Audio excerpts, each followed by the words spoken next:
Selamat pagi jemaat Tuhan, selamat bertemu kembali dalam seri renungan harian kita.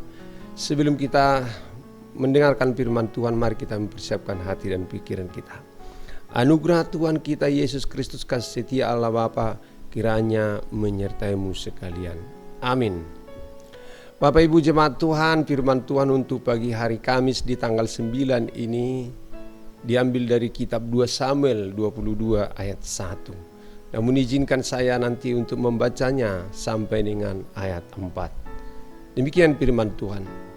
Daud mengatakan perkataan nyanyian ini kepada Tuhan pada waktu Tuhan telah melepaskan dia dari cengkraman semua musuhnya dan dari cengkraman Saul. Ia berkata, "Ya Tuhan, bukit batuku, kubu pertahananku dan penyelamatku. Allahku, gunung batuku, tempat aku berlindung, perisaiku, tanduk keselamatanku, kota bentengku, tempat pelarianku, juru selamatku, Engkau menyelamatkan aku dari kekerasan. Terpujilah Tuhan seruku, maka aku pun selamat daripada musuhku." Sampai di situ pembacaan firman Tuhan. Saudara jemaat yang diberkati Tuhan, seseorang yang selamat dari kecelakaan maut pasti akan bercerita bagaimana ia lolos dari maut itu. Dia akan bercerita bagaimana ia mengalami kondisi yang mengerikan itu. Apabila ia sadar itu adalah hanya oleh karena kuasa Tuhan, ia akan membuat kesaksian iman bagaimana ajaibnya Tuhan telah menyelamatkannya. Memang apabila kita membaca narasi firman Tuhan tentang kehidupan Raja Daud, kita boleh melihat seperti permainan roller coaster, di mana terkadang kehidupannya yang berjalan lancar, namun tiba-tiba naik tinggi, namun tiba-tiba turun dan jatuh sampai ke titik nadir. Saat dia tidak diperhitungkan, ia malah disuruh menggembalakan kambing domba orang tuanya. Saat itulah Tuhan datang melalui Samuel mengurapinya menjadi raja untuk menggantikan Raja Saul. Ketika orang Israel sudah ketakutan dan menyembunyikan diri dari Goliat, namun dengan tubuh mungilnya tampil gagah melawan Goliat dan disambut pujian meriah oleh bangsa Israel.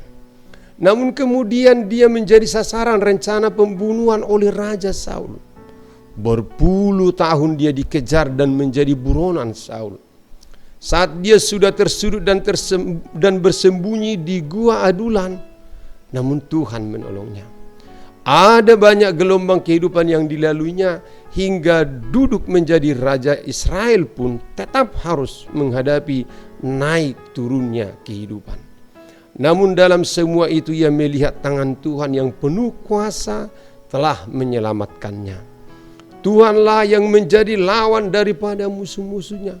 Tuhanlah yang menjadi benteng dan kubu pertahanannya. Sekalipun dia dapat membunuh singa, membunuh Goliat, manusia raksasa itu, dan melawan musuh-musuhnya, dia tahu bahwa Tuhanlah yang memberi kekuatan dan kemampuan kepadanya. Dia sadar hanyalah orang kecil dan lemah yang diberi kekuatan dan kemampuan oleh Tuhan.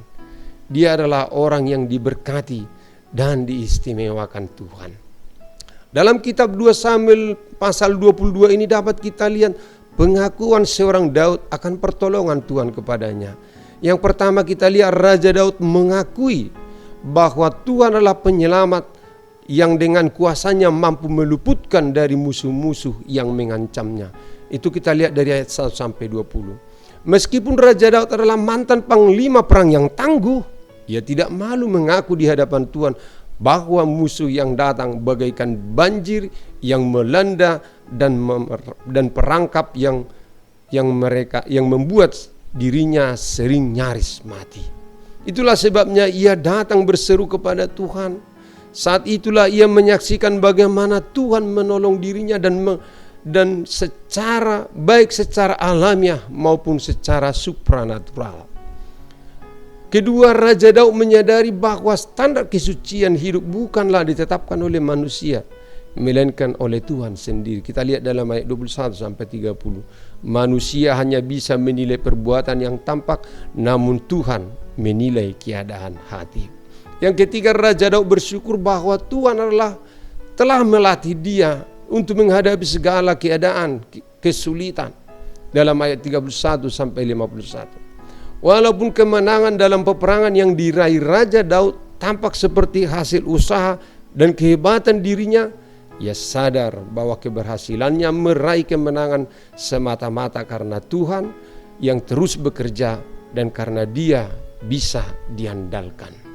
Saat Anda merenungkan hidup Anda sampai hari ini, apakah Anda rindu untuk mengungkapkan rasa syukur atas kasih dan pemeliharaan Tuhan? Saudaraku, sadarilah bahwa meskipun tantangan hidup ini sangat berat, namun Tuhan senantiasa ikut campur tangan menopang kehidupan saudara. Amin. Mari kita berdoa. Tuhan Allah Bapa di surga, berbagai macam hal yang harus kami hadapi dalam gelombang kehidupan kami. Arus dunia yang mengancam kehidupan kami. Krisis yang boleh mungkin menerpa kehidupan kami. Namun Engkau adalah Allah benteng kehidupan kami. Engkau tempat pengungsian dan pelarian kami. Dan Engkau Tuhan siap menjadi musuh bagi lawan-lawan kami. Engkau berperang melawan musuh kami dan kami tinggal diam saja. Engkau mengangkat hidup seorang yang lemah, yang rendah, dan Engkau tinggikan, dan Engkau selamatkan. Dan demikianlah kami juga, Tuhan selamatkan, Tuhan tolong, Tuhan topang kehidupan kami di dalam kehidupan kami sehari-hari. Dalam Yesus Kristus Tuhan kami berdoa dan mengucap syukur. Amin. Anugerah Tuhan kita Yesus Kristus, kasih setia Allah Bapa dan persekutuan Roh Kudus kiranya menyertai kamu sekalian. Amin. Selamat melanjutkan aktivitas kita hari ini. Kiranya Tuhan beserta kita dan memberkati apapun pekerjaan kita hari ini. Salam sehat, Horas.